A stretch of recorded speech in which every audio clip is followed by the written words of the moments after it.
Hello everyone and welcome back to another painting tutorial here on the channel.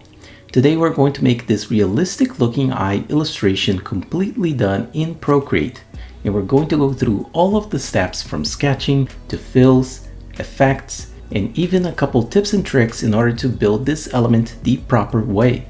Also, just as a quick reminder that if you like to get the color palettes, brushes, an extended step-by-step version with beginning and end Procreate files within this tutorial, make sure to head over to my Patreon page, which the link is in the description box of this video. You can also get my 20+ custom brush pack, my 10+ go-to color palettes, digital downloads, and more. So now, let's get started. We're going to start by creating a custom canvas of 2048 by 2048 pixels at 300 dpi with an sRGB color workspace. This illustration is ready for your Instagram once you're done. The very first step here is to head up to the Actions menu, the Canvas subsection, and we're going to tap on Drawing Guide in order to get the 2D grid here on screen. Now let's tap on Edit Drawing Guide and set our cell size to 128 pixels. For the colors, we're going to use this super minimal color palette right here. So pause the video at this point if you need to capture a screenshot. For the brushes, we're going to be using a few. First, one sketching pencil for the lines, one soft brush for the shading of some areas, which you can use the one from the airbrush section if you don't have my brush pack, and finally one untapered and one tapered monoline brush for the details on the iris. You can download my 2 free brushes for Procreate. They are also in the description box of this video. They come with a high quality tapered and untapered versions of a monoline studio brush. So let's first select our sketching brush, and using a blue color for our building lines, let's make a circle that has about 3 squares border on all sides of the canvas. Next, let's make a new layer and make another circle, this time about 5 cells wide, also at the center of the screen. The reason why we're making these circles in different layers for now is just so we're able to quickly and easily use the Move tool with magnetics and snapping turned on, making sure that these circles are sitting at the center of the screen. Next, let's make another layer, making one final circle that is about 2 cells wide, that is also at the center of the screen. Now let's merge all those sketch layers, and feel free to rename that merged result to Sketch. Let's set the opacity of this layer to about 30%. Let's make a new layer, and let's get onto the Fills section. Let's select our untapered monoline brush, select the brightest color from our color palette, and make one big circle at the center of the screen. Then let's use a color drag to fill in that color. Next, let's make a new layer, now selecting the blue color, and make a second circle for the iris. Once again, let's color fill with the same color as we've done the outline. Finally, let's make another layer and use the darkest shade to make the smallest circle, which is the pupil. This is now the main structure that we're going to be building upon. In order to make things easier to see here, let's create a new layer that is sitting at the bottom of the layer stack and drop the gray shade from our color palette onto the background. This will be the background layer that we will continue to tweak down the road. Now let's tap on our iris layer and create a new layer that's sitting on top, setting it up as a clipping mask with the screen blending mode and the opacity to about 50%. Now let's get back to the Actions menu, onto the Canvas subsection, and tap on Edit Drawing Guide.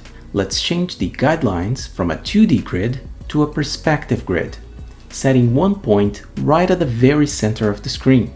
Now back at the Layers panel, let's set that clipping mask layer with the Drawing Assist feature. Using the brightest color on our color palette and a tapered monoline brush, let's draw a series of straight lines that will compose the shading effect on our iris. Next, still within our clipping mask layer selected, let's add some Gaussian blur in the Adjustments menu to soften the lines. Next, let's create a new layer, also setting it up as a clipping mask with the blending mode as overlay this time. Let's choose the darkest color on our color palette and draw a circular shape at the top left section of the iris. Then let's add a good amount of Gaussian blur as well.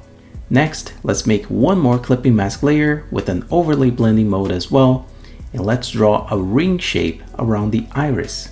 Applying some Gaussian blur to this layer, let's make sure that the shape feels softer while adding some volume to the iris of the eye. Creating one more clipping mask on top of the chain of the iris, let's set the blend mode to add and the opacity to about 35%, and let's draw another arc in an opposite direction to the arc we have drawn for the shadows. Apply a generous amount of Gaussian blur here as well in order to create some highlights inside the iris. The last tap on the iris here is for us to tap on our base iris layer, the parent of all these clipping layers, and also apply some Gaussian blur, but this time only adding about 4 to 5% on the slider. This gives an extra touch of realism to the edges of the iris. Next up, let's tap on our eyeball base layer, creating a new layer on top and setting it up as a clipping mask. Let's set the blending mode to color bar and the opacity to about 70%. And using the darkest color with a soft brush, let's draw an arc shape at the bottom right section of the eyeball. Next, let's add some Gaussian blur to make sure that this shape also feels much softer. Then let's create a new layer, also set it up as a clipping mask, but this time as screen mode with 70% opacity. Let's draw a curvy shape at the top left section of the eyeball, still using the soft brush, and apply some Gaussian blur to soften that highlight. Lastly, with one more clipping mask set as screen mode at 60% opacity, let's draw an arc with a monoline brush at the bottom right section of the screen, while using the brightest color on our color palette. And once again, using some Gaussian blur, let's find the right amount of softness that makes it feel like we're adding rim light to the bottom right section of the eye.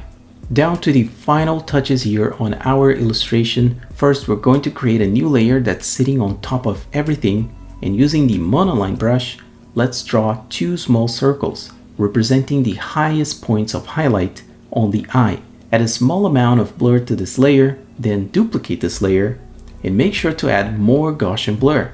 This creates a subtle glowing effect on these two layers. Back on our background layer, let's now create a layer on top of it, painting one half with the brightest tone on a diagonal line and filling that diagonal with the brightest color. In the other section, let's fill it with the darkest tone, all in one layer. Let's add 100% Gaussian blur to it and change the blending mode of this new layer to overlay. This creates a nice gradient that uses the color of the background of our illustration. We can then regulate the opacity of how much we want that effect on top of our background on the opacity slider. Finally, you can import a texture from Unsplash and use the warp modifier on the transform tool to move the points around the mesh in order to make the texture feel more spherical, adding some distortion to the photo. Scale down the image, set the blending mode to screen and the opacity to about 20%, and we should now have added some nice HDR reflection to the eye. And there you have it. You have just finished our first realistic eye illustration in Procreate. So that's it for this video, guys, and I hope you guys enjoyed, and if you did, a like would be super appreciated, as well as make sure to hit the subscribe button and the bell notification icon so you don't miss any of these tutorials, tips and tricks, reviews, and everything to make you a better digital illustrator on every single video. Now on the right side of the screen, there's more content for you guys to watch. One is my latest upload, and the other one is a video that YouTube's recommending you to check it out. Thank you so much for watching, and I'll see you on the next one. Ciao.